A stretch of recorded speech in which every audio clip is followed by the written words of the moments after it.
Hello,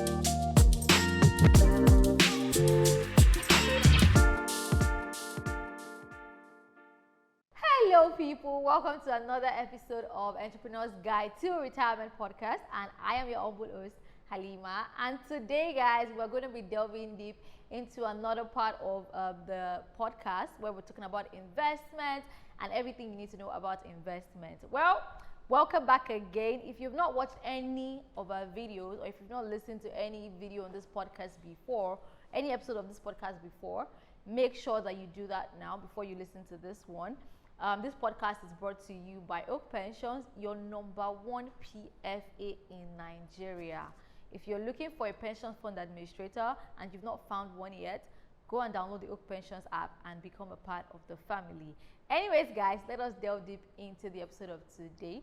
Make sure you click on that like button, subscribe to this channel, and yeah, turn on post notifications so you know when we drop a new video. Guys, today I have two seasoned professionals when it comes to real estate investments and investments in general. They do know their stuffs. Let's just put it that way. Anyways, guys, I have with me today Mr. Okpara K. Daniel. It's so lovely to have you here. Thank you for joining us on the podcast. Nice to be here. Nice to be here. Thank you for giving us this opportunity. And I mean, just to mention that I hear that you're from you're a graduate of Olabisi Nabanjo. Yes, I did. I am also. I mean, that's nice to hear. Yes. Lovely to meet you. I mean, as an ex-student, as an alumni, it's so lovely to say that many of us are doing great. I mean, it's one place that I know that you want to experience life and you want to know life. Just go. Do you hear that? Go and experience you have an idea of what life is. I agree. Thank you so much. I agree. That's where I learned life too. Greatest, yeah. Yeah, I also have with me Oke Okweyemi.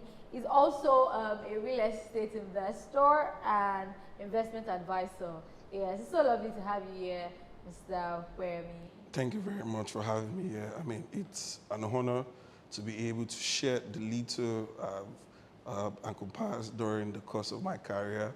So thank you very much for having me. But then again, I'm jealous because of your reunion. OOU, it's an amazing school. Yeah. You guys have amazing alumni. The first person that got us into the real estate business is also a graduate from... oh dear, can you hear that, guys? If you're an OUite and you're listening to this, just go write it in the comment section. Up school, up OU, give us some. I go there and show yourself. But then again, my own school too. My own school too. You forgotten my own school. You don't even know the school I went to. You went to Redeemers. Yeah, it's great. But you're pushing us aside. No, I love people from Redeemers because I have a few friends from there. Mr. Macaroni went to Redeemers University. So maybe you should at least try. Is this a... Try and hide them up. Try and hype them up so that it's not easy. To my Redeemers people, you can see I'm fighting for you guys. Yes. So the private school and the public school battle has ended today. We're all one. I mean, that's going to be like another part of this boy. But we're all one. Thank you for having us here. Thank you for joining us on the podcast today, and thank you for defending your school. It's very important. Sometimes some people go out there and they can't talk about their school. But look at us, we're doing it proudly because we're doing great. Anyways, today we're talking about investment. And this is such a very broad topic, and it's also very touchy, such that a lot of people when they hear investment, especially young people, right? It's like, as soon as the idea of it is interesting, but do people really want to invest? Like, are people really in that mindset already, like, am I not too young to be invest? Like, how much do I have? Me that I'm just managing my 50K and you want me to start investing. So yeah, I want us to go deep into investment and how it is tied to financial freedom in general, right? So my first question will be for you, Mr. Daniel. Do you think investment is really the key to financial freedom, or do you think it's the concept of it is overhyped? Let's put it that way. I don't think it's overhyped. Okay. Let me state that fact categorically. I don't think it is overhyped. I would first of all like to say that there's nothing that you do that you don't invest, first of all. I mean, even the education that we did, we invested time, we Yeah. invested something in order to be able to. So the fact that you say somebody say I have maybe I'm managing my 50K or something. Yeah. The thing is, I think people have the ideology, or have this I want to get rich quick mentality. Yeah. So they often want to get something like do it today, get it tomorrow. But that's not the major thing. It took you time to be able to at least graduate, become a professional in whatever you're doing and you're earning. But let's bring it down to what we want to. I think it is very critical. It is a very critical aspect to you gaining financial freedom. It is very powerful, especially when you combine it with discipline, you combine it with research, because you also need to have an idea of what you're going into. And then you have to know that it is not a get-rich quick thing. It would require time, it would require effort, it would also require discipline. And then you should also know that it is not one way to eat all. You also need to understand that you have to diversify, that investment portfolio to be able to maximize, the profit that comes with it, but to also be able to mitigate possible risks that is associated with it. So when you say diversify, just to buttress on that, can you elaborate on that? When you say people should diversify, I understand that you can't put all your eggs in one basket. Exactly. Right. So like in the world of investments, right? How critical is diversifying, or how important is it? And how do you advise people to do that, especially entrepreneurs? I mean, I said it before, it helps you to be able to reduce the risk of, possible fallout, whatever happens, maybe lose your money or whatever, you can be able to balance it as well. And then also maximize the profit from it. And then when you say diversifying your portfolio, there's not just only one type of investment. So you have the money market, for instance. I mean, you have investments in real estate, for instance. You can also start up a business, for instance. Like, that is also an investment, because it will take time to grow and all of that. So it's just having to put your eggs in different baskets, like you said, and not one. Yes. Yeah. I agree. You do have something to buttress. I mean, he has rightly said everything, and it's important, to always diversify your investment. Diversifying does not even have to mean going into other industries. I mean, you could have for instance, our company is a real estate company. So you can have your investments in Lagos. You can have another one in Abuja. You can have another one in America. So that's also diversifying. Yeah, within the same sector, but different location. And they are all going to give you different return of investment. One is going to be larger than the other. So, Lagos is the most prominent real estate investment location in West Africa. So investing in Lagos is a plus. Investing in Oyo State, for instance, the Oyo State government are doing a whole lot at the moment. They've gotten their train system working. Now they are investing a lot in agriculture. So diversifying, go to other states, not just only a particular location. But then you could also put your money in stock. As a businessman, you can see at the moment, banks are selling shares because of what's the CBN order. So they are trying to sell shares to make money. So as an entrepreneur, buy shares. If you're banking with Zenith Bank, buy shares from your bank. If you're banking with GT Bank, buy shares from GT Bank. If you're buying from Fidelity, bank from them also. So it's very, very important that you spread your investment in different angles, different sectors. Yeah, thank you very much.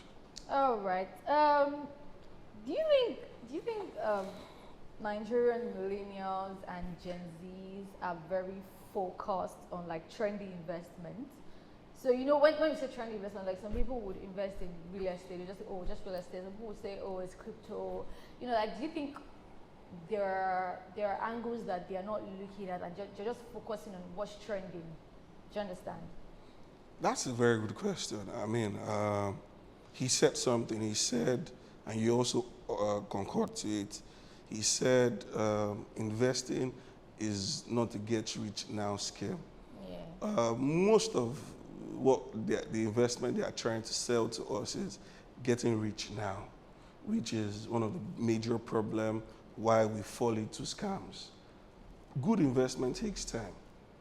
Yeah. So when you see something trendy that's coming up, yeah, no problem. You can jump into it. If it burns you, it burns you. And I mean, there's a lot that has come to pass. Get chopped. I mean, I don't want to say names of the schemes that have come up. Someone posted on Twitter, they jump into it. But that's not what investment is all about. Investment, the returns takes time. For instance, I'm a Christian, so I always like using the Bible. First of all, before you are ready to invest, you must have a vision. God is one of the biggest investors of all time.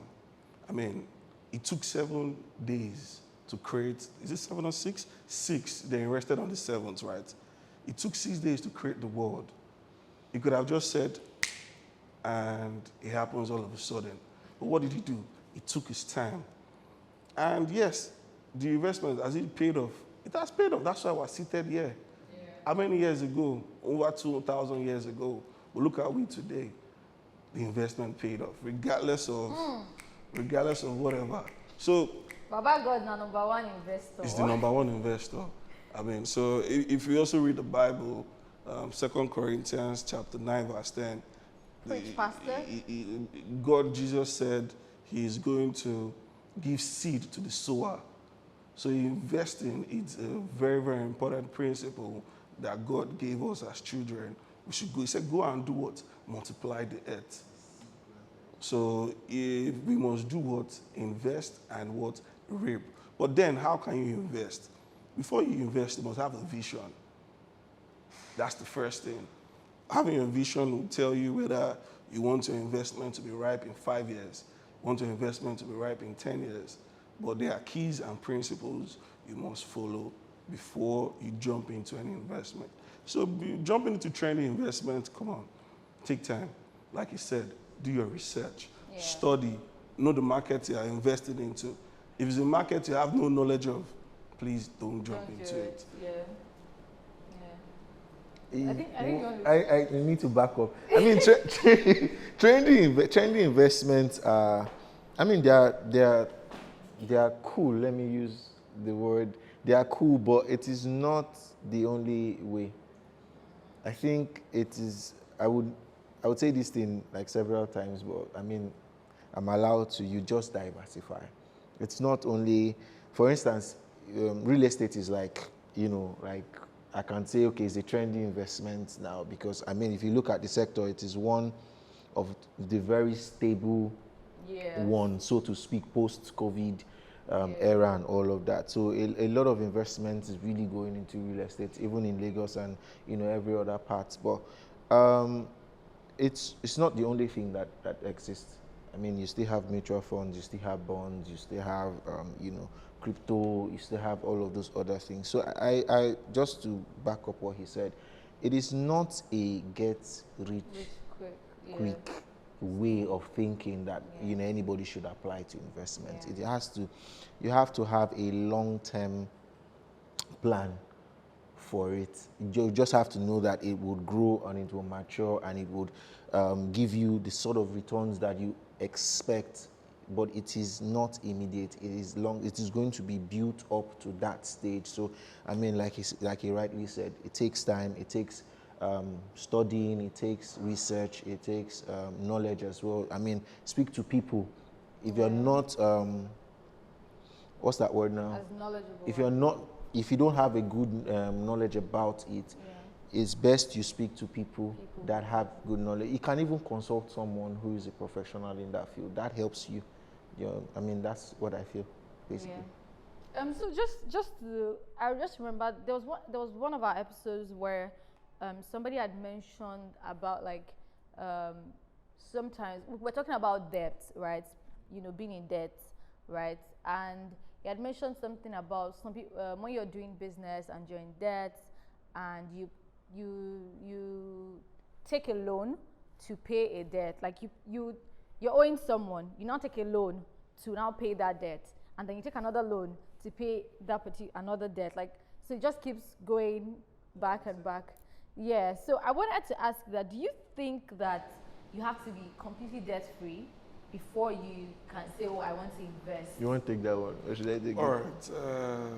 No, you don't have to be completely debt free.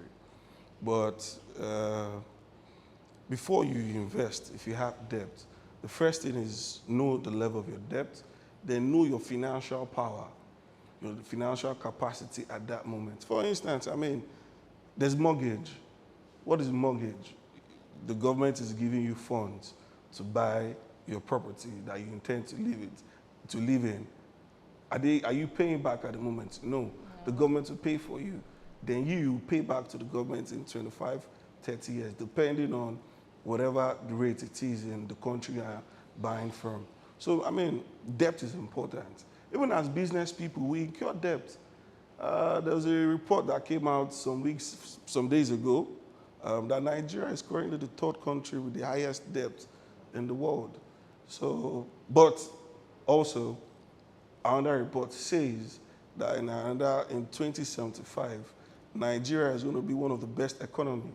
So the thing is, if the government utilize the debt they are getting, they put the right infrastructure, well, there's going to be a huge return of investment to the country. So that's it. So you can have debt and you can still continue investing. In America is a debt-running economy. Yeah, they live on credit. They live on credit. Yeah. Everything is on credit card. But first of all, study your financial position at the moment. When you study it, you then also go for investment that you know that can repay your debt. For instance, if, give or take, there are good business opportunities in my industry, I can take a loan to buy a property in a location. And in 6 months, I flip it back.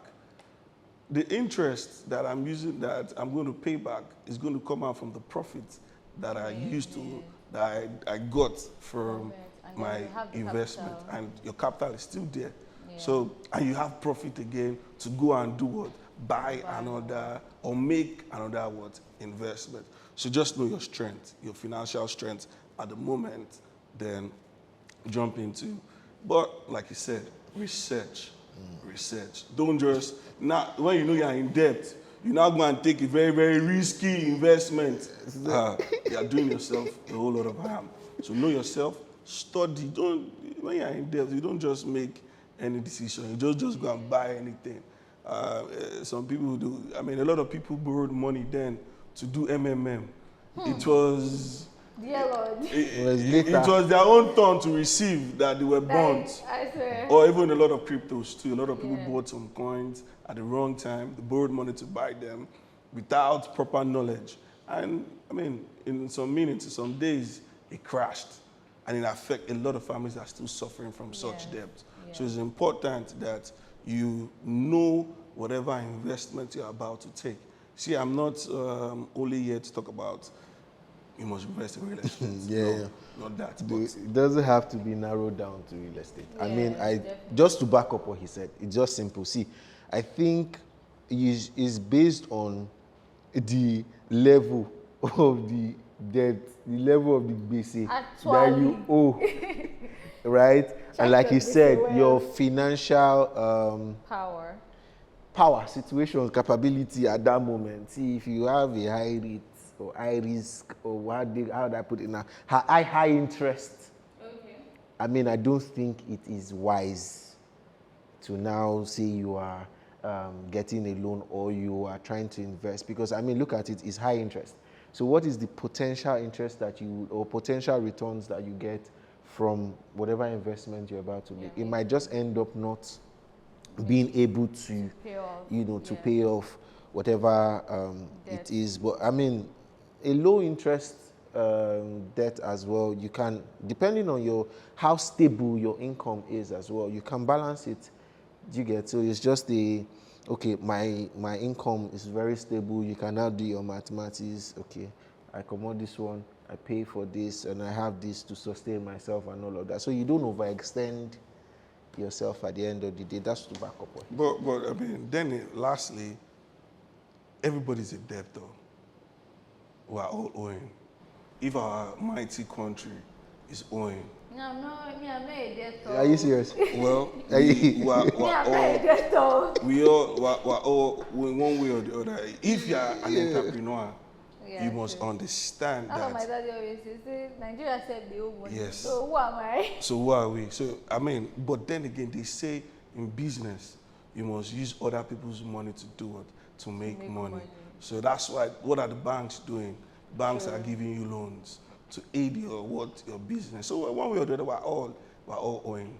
You take it or leave it.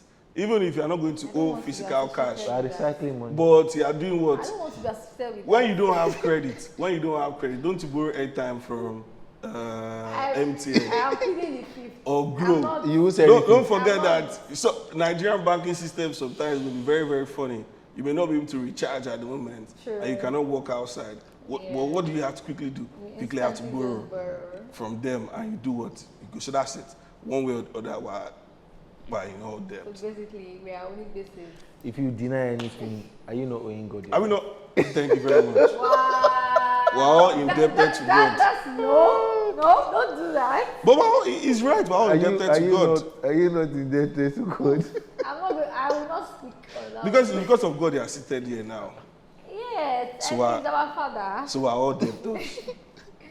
Thank You you. don't owe your father. He loves you. That's why he gives you life. Yes. He gave you life now, but there's something you need to do to that. That was no. That's No, I mean, one way or the other, I mean, you take it or leave it. I agree. It just even reminds me of those when you mentioned the whole MMM thing. Reminds me of a story of a friend of mine that during that COVID period, there was this particular crypto thing that was trending, and a lot of people were putting their money into it. I don't remember the name of the guy. I think they said he ran away or something, right? And then my friend put literally all his life savings into it. And I think the first time he got his returns, the second time he did, and then after the third time he now said, you know what, all the returns, all the money, let me just put it all back in. I mean, this is paying really well, right? And that was when it crashed. Every single thing, over $1 million. This is a student that is just starting out his life, and everything is gone. You know that blink where you're like, this is not reality. Maybe it's a dream. You know, sometimes when you have dreams, you have bad dreams, and you're like, let me snap out of it, let me quickly wake up. And that's how it was for about 2 weeks. And every time you ask, it's like, no, you sure that he's going to come back on? Like, no, now that has been paying me since. Accept your reality. This is what is going on. Wow. God, that was really terrible. I mean, I do agree that research goes a long way. I feel for him, but sorry, my friend. But just imagine if he got the money. I've thought about that. Risk. Yeah. So imagine. But then again, that's why we said diversify.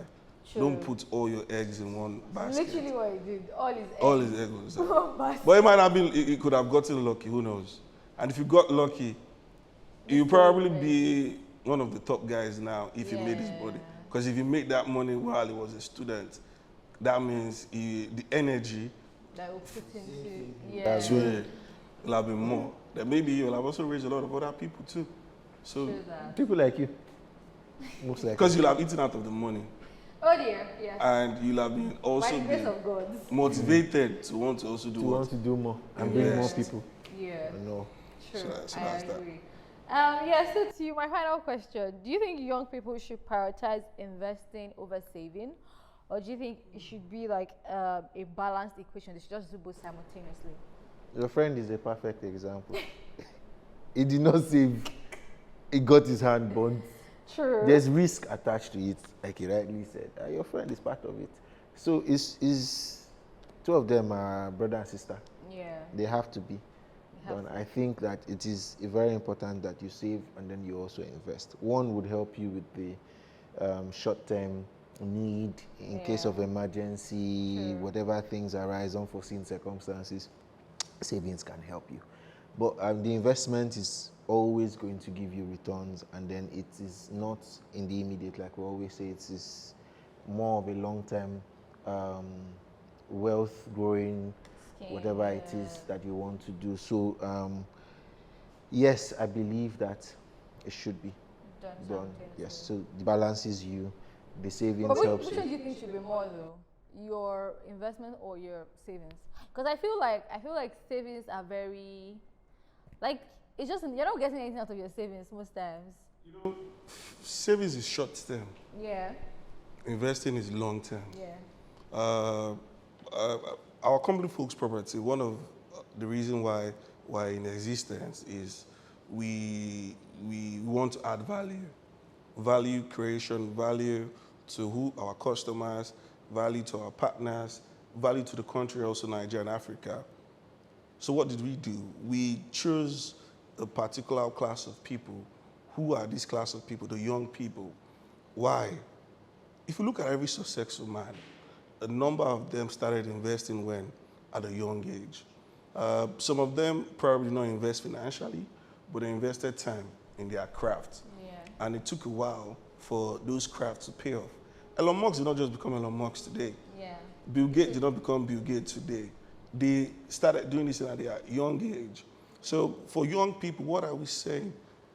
If you are in your early 20s and you're investing today, by the time you're in your 30s, when you're married, when you have kids, you should be able to have some sort of financial independence by then.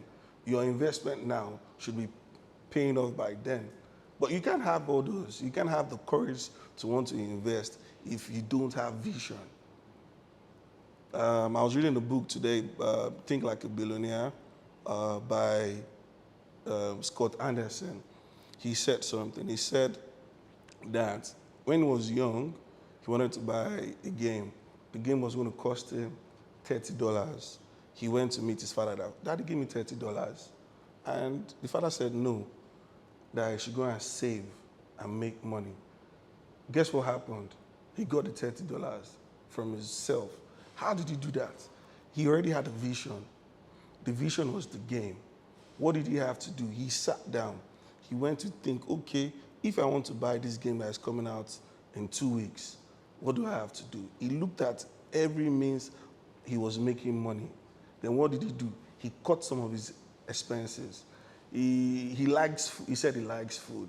But because he wanted to buy the game, he stopped eating regularly on food. And at the end of the day, he realized that he was going to have about $24. He's still $6 short. But he had a vision, he had a goal. He had to come up with an idea. What was the idea?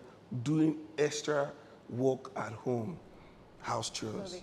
So he could make extra money from his parents. Nigerian parents, and people need to learn. well, they tried in their own. I mean, in Nigerian father. Pay me for my house chores, that's what I'm saying. Oh, really? Well, they will also tell you that if you do that, they'll buy you bicycle. Okay. It's So part of the that's investment. part of the investment. So as I was saying, okay, let me bring you down to Nigeria. Back when we were in secondary school or university, you want to buy an iPhone 13. You know that if you want to buy it, a lot of parents, even though they have the resources, wouldn't want to buy it for you at the university age stage. Yeah. What do? We start doing what? Cutting our expense. Daddy gives me 50K this month. I save 30K out of it. Yeah. Then I add. At the end, if I do that for 10 months, I already have how much? 300,000. Maybe the phone is 500,000. What do I have to do again? Uncle Tunde comes to the house. Uncle Tunde, immediately he finishes his food, I carry his plate. Why am I doing all that? So that when he's going back home, he tips me 5K. You laugh at his boring jokes too. I mean, you laugh at his boring jokes too. I mean, you just patronizing. Yeah. At the end of the day, you will see that you've been able to raise the money to buy the phone. At day one, you didn't have the money. But what happened? There was the vision. So if you have seen yourself being financially independent in the future, one of the things you must know is, regardless of whatever, I must first save, because out of the savings you'll be able to generate funds that you'll be able to do what? Invest for the long run. So the vision is key. The vision is going to tell you your short-term plans and your long-term plans and goals too. But that's very, very key, the vision. So a lot of people want to make money, but how soon? How much money do they want to make? Some people just want to make money to just eat and buy clothes and take care of the family. I mean, such a person, all you need to do is just save. But if you want proper financial independence and freedom, you know it's a long-term game. You know that you must start working from it, not tomorrow, but now. And why are we targeting the youth in our company? Because we believe that our parents, they bought Lekki when Lekki was hundreds of thousands. Down the line, 20 years later on, they sell one of their plot, 200 million, to send us abroad. They are enjoying the investment That they returns that they made back then. So it's a long-term game. That's why we're targeting these people. That's why we're trying to orientate them that, come on, the iPhones are good, the big phones are good, but in 2 years from now, There's still going to be a new iPhone that is more you'll have, expensive. thank you very much, you'll have diminished. You'll even spend more money on Buying trying the to new. make the phone attractive, because you buy an iPod to complement your iPhone. You buy an iWatch to complement it. But when you invest, you just invest the money, and the money starts doing what? Working for you. So that's the essence of us at Folks Property, to trying to make this youth understand that for you to be financially free, your money must start working for you. And that can only happen by what? Investing. That's very true. Just to add to that, I also feel like pensions is also a very important way of investing, because at some point in your life you want to rest, you just want to relax, right? You can't be active every time of your life. At some point you feel like, oh, I have done the work, right? As you're investing in real estate, you're also investing other things that Stocks. yes, stocks, pension, bonds, and all that, even your pensions as well, such that when you're tired and worn out, you can just say, oh yeah, You remember? I have my pensions. You remember that meeting we had in Magodo, the one we had this Magodo phase two, where this guy, this person's father. I mean, the long and short of the whole story was, I remember when he was saying that, while he was earning, then when he was working, his friends were always the balling type, but he would always have like maybe save money to want to build the houses and all of that. So, and then send the children to school and all of that. So, I mean, I said one time that they were always like, you're always this, you don't spend. He doesn't really buy like the latest clothes or do the whatever they are into. But right now, he is resting. He's enjoying. The children are doing well. I mean, I think he said all of them are not even in the country again.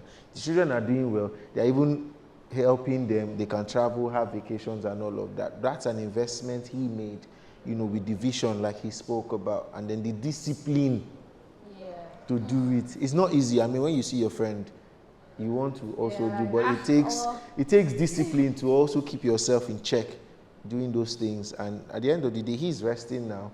He's not working as tedious as the other guys are doing, even in their maybe 60s, 70s. But I mean, that's like long and short of it as well.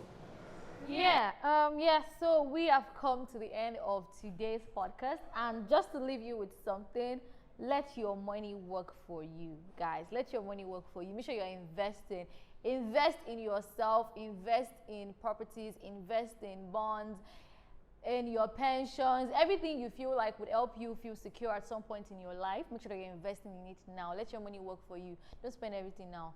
And then when you're like, well, make another one, Jerry. What happens when, things probably don't go as planned? Because we live in a world where things don't always go as planned. things are changing by the minute. So yeah, let your money work for you. And guys, we have come to the end of today's podcast. Do not forget to click on that subscribe button and turn on post notifications so you know when we drop another episode of the podcast. This podcast is brought to you by Oak Pensions, your #1 PFA in Nigeria. And guys, as you've heard from the people from Folks, you guys should go and check them out, guys. Go on their Instagram, on their website, check them. I'm gonna put a link in the bio also. Yes guys, we have come to the end of this episode. I remain your host Alima, and I'm gonna see you guys in our next episode. Don't miss my face. Ciao.